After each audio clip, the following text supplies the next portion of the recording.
안녕하세요. 미쿠가제 동네 안바퀴 제4편 뉴욕시티 맨하탄 센트럴파크 편입니다.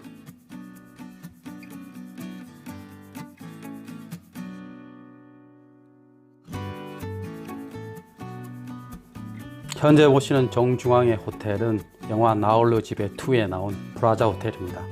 본 호텔은 1992년 촬영된 영화에 나온 호텔로 매년 크리스마스 안방극장의 단골 메뉴로 상영되고 있습니다. 이 영화에서 케빈은 프라자 호텔에서 룸 서비스를 시키고 그 비용으로 무려 $967나 내야 했습니다.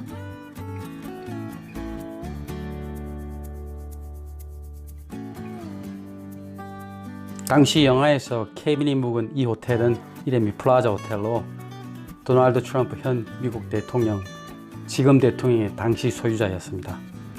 트럼프는 1988년에 플라자 호텔을 인수하고 약 7년간 운영하다가 1995년 매각하게 됩니다.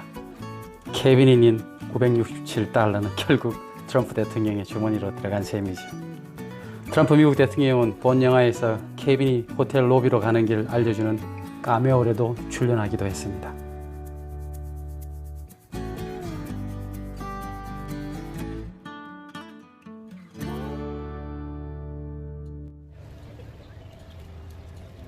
일반적으로 지하철을 이용해서 센트럴파크로 가실 경우는 57번가나 58번가에 내리시면 되고 5번가역 피프스 애버뉴역을 내리시면 바로 나가시면 센트럴파크 입구로 가실 수 있습니다.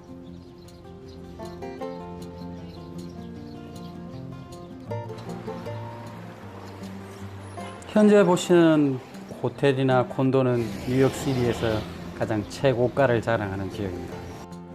상위 탑 펜트하우스에서 보시는 센트럴파크의 전경은 아마 생각하시면 왜 이 지역이 고가인지 연상되실 겁니다. 이 지역 외에 다운타운의 소호나 아래쪽도 상당히 비쌉니다. 플라자 호텔의 정문이 있는 5번가는 피프스 애버뉴는 패션과 고가 브랜드의 밀집 지역이니 혹시 고가 브랜드 한국 분들 명품이라시오 선호하시는 분들은 피프스 애버뉴를 방문하셔서 새로운 고가 브랜드의 신상을 한 번쯤 보시는 것도 좋은 기회가 되실 것 같습니다.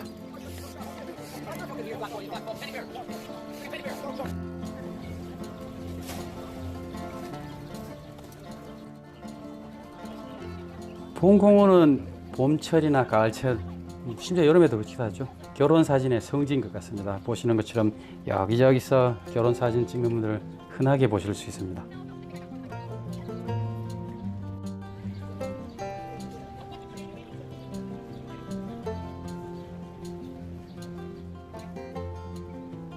결혼사진뿐만 아니라 출사사진, 그러니까 약혼사진이나 어떤 특정 졸업사진도 본공원에서 찍는 걸 자주 보실 수 있습니다. 다리가 불편하시거나 체력이 안 좋으신 분들은 자전거를 빌려 타시는 것도 좋은 방법입니다. 자전거를 빌리실 때는 공원 근처가 아니라 그루폰이나 이런 걸 사용하시면 저가로 가능하십니다.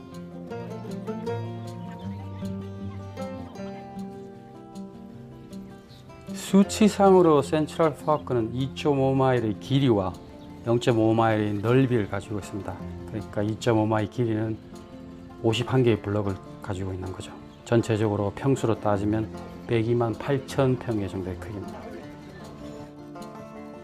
현재 보시는 3개의 사진을 보시면 아시다시피 센트럴파크는 맨하탄의 정중앙에 핵심 부분을 공원으로 가지고 있으며 중앙에 보시는 사진처럼 공원과 도시가 확실히 구별되어 있습니다.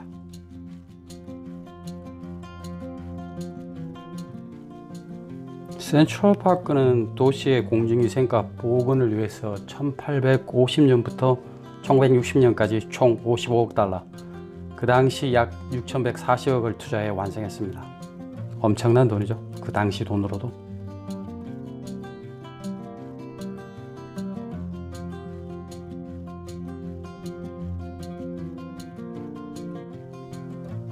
도심 속의 인공공원이라는 건 일부러 만들었다는 뜻이겠죠. 센트럴파크는 약 30만 6천 평의 잔디밭과 18만 4천 평의 호수를 갖추고 있으며 느릅나무 등 총 2만 6천 그루의 나무를 심어 사막의 오아시스 같은 녹색 공간입니다. 뉴욕에서 센트럴 파크이 심장 또는 폐의 기능을 한다고 말하고 있습니다.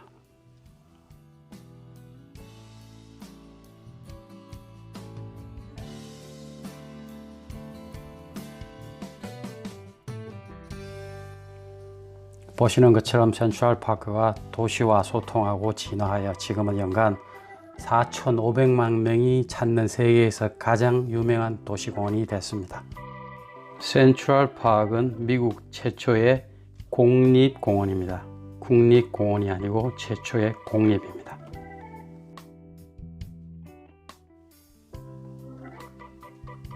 본 센트럴 파크는 1850년 저널리스트인 윌리엄 브라이언트와 뉴욕 포스티지의 공원 건설 계획을 시작한 것으로 계기로 해서 1856년 조경 건축가인 페드릭 로 엄스테드 그리고 길버트 박스가 843에이크의 땅을 공원으로 조성하고 시티가 그 공원을 사들여서 사실은 완전히 우리나라 여의도처럼 메꾼 땅입니다. 초기에 센트럴 파크는 그냥 자갈밭하고 늪하고 이런 지역으로 조성되어 있었는데 그 당시 완전히 폐허지를 뉴저지에 있는 땅이나 흙 이런 것들을 파와서 메꾸어서 시작한 공원입니다.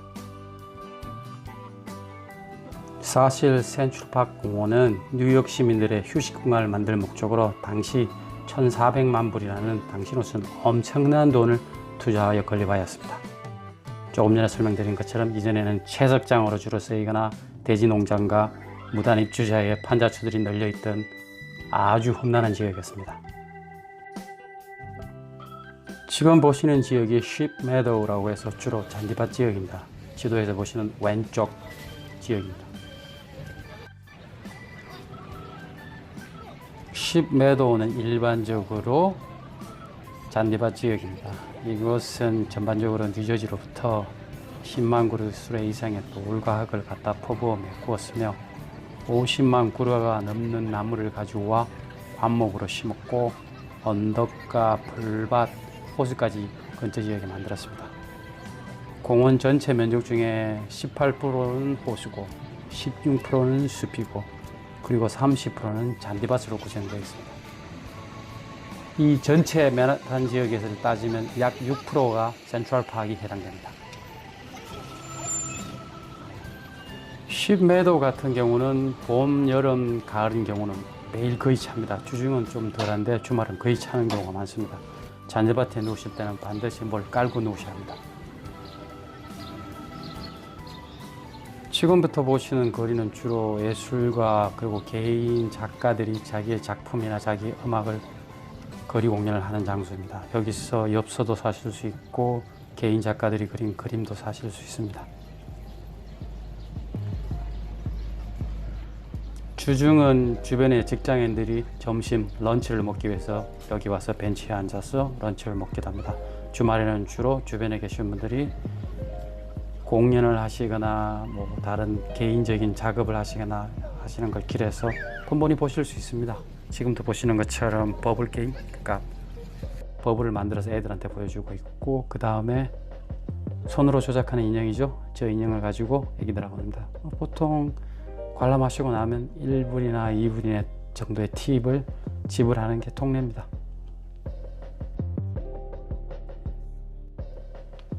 애기도 아빠도 엄마도 지금 저 인형놀이에 푹 빠져서 온 가족이 저렇게 즐거워하는 모습 보니까 조금 한국하고는 다른 것 같습니다. 요즘은 달라진 것 같은데 과거에는 한국에는 보통 식구들끼리 이렇게 잘 다니지 않는 것 같아요. 오른쪽에 보시는 것처럼 작은 엽서나 작은 그림 같은 개인 작가들이 그린 그림도 팔고 일부 작품들은 좀 고가인 것도 있으니까 참조하시기 바라고 가끔 여기 가짜 스님들이 황금 쪽지라 해서 부적을 파는데 그건 다 가짜고 그분들은 진짜 승려도 아니니 참조하시기 바랍니다. 주말에 가시면 양쪽으로 주로 자마이칸 분이나 남쪽 그러니까 캐리비안 분들이 좌우로 모여서 드럼 연주나 타악 연주를 주로 자주 지금 보실 것처럼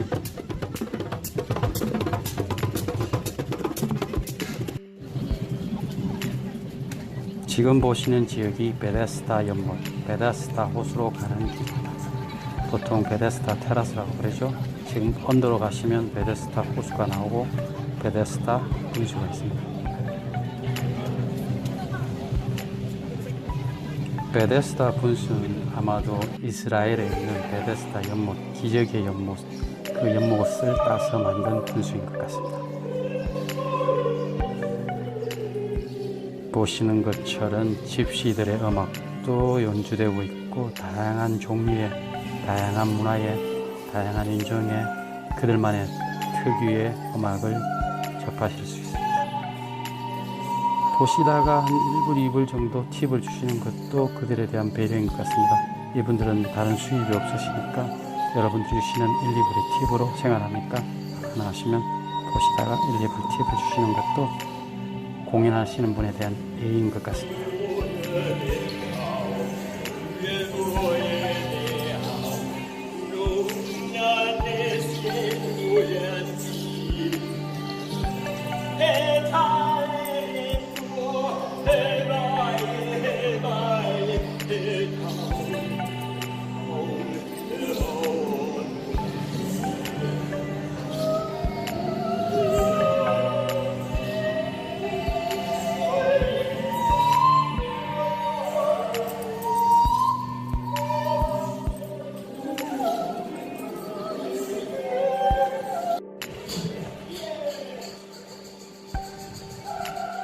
보시는 분수가 베데스다 연못을 모델로 만든 물의 천사, 즉 Angel of the Water에서 불리는 분수입니다.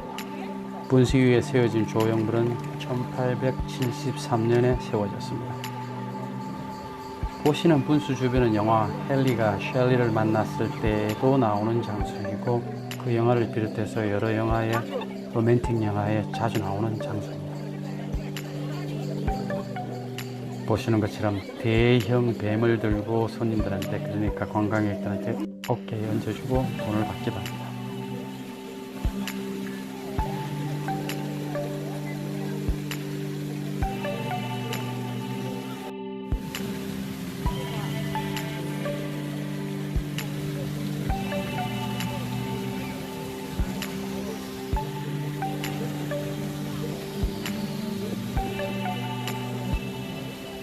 혹시 연인이거나 데이트를 하러 가시는 분들은 반드시 베데스다 분수에서 노젓는 배를 타십시오. 가깝지 않은 사이더라도 저 보트를 타고 나면 굉장히 상의가 가까워지는 경향을 많이 보는 것 같습니다. 보트 타면 아무래도 조금 공포심이 생기니까 여자분들이 가까이 오겠죠, 그죠? 그래서 좋은 기회를 가질 수 있는 것 같습니다.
베데스다 분수 테라스 위에서 보는 분수가 제일 아름다운 것 같습니다. 지금 정면으로 아래로 보이는 저 분수가 베데스다 분수입니다. 그 안쪽으로 베데스다 연못이 있어서 거기서 노젓는 배도 타실 수 있고, 센트럴파크에서 아마 여기가 사람들이 가장 많이 집중되는 지역이라고 생각합니다.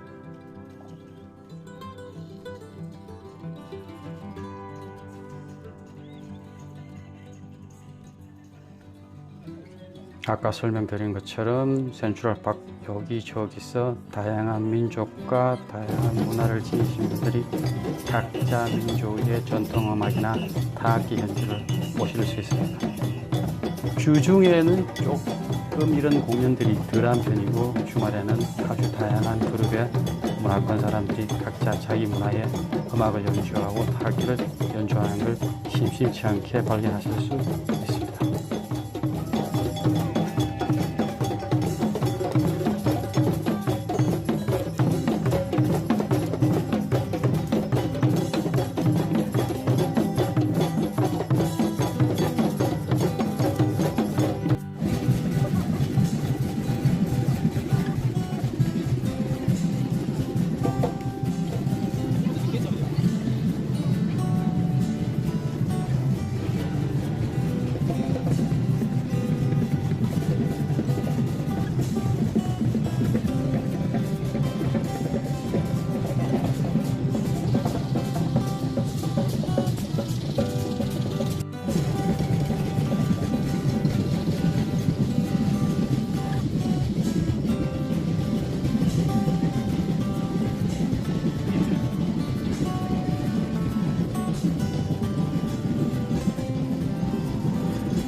보시는 10매도의 위치는 센트럴파크의 남서쪽 입구인 콜럼버스 서클이라고 있습니다. 콜럼버스 서클의 즉 59번가와 8번 애비뉴에 매우 가까운 곳으로서 지하철을 내리시면 한 부락이나 두 부락만 지나시면 들어올 수 있는 지역입니다. 여기는 큰 잔디밭이 있는데 안타깝게도 조심하셔야 되는 것은 애완동물의 출입은 전면 금지되어 있습니다.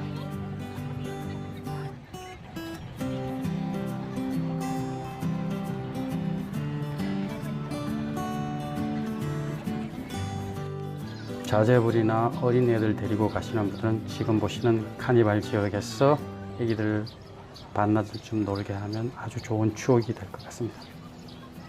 위치는 지금 보시는 것처럼 큰 빌딩 숲 바로 옆에 있으니까 찾기도 쉬우실 겁니다.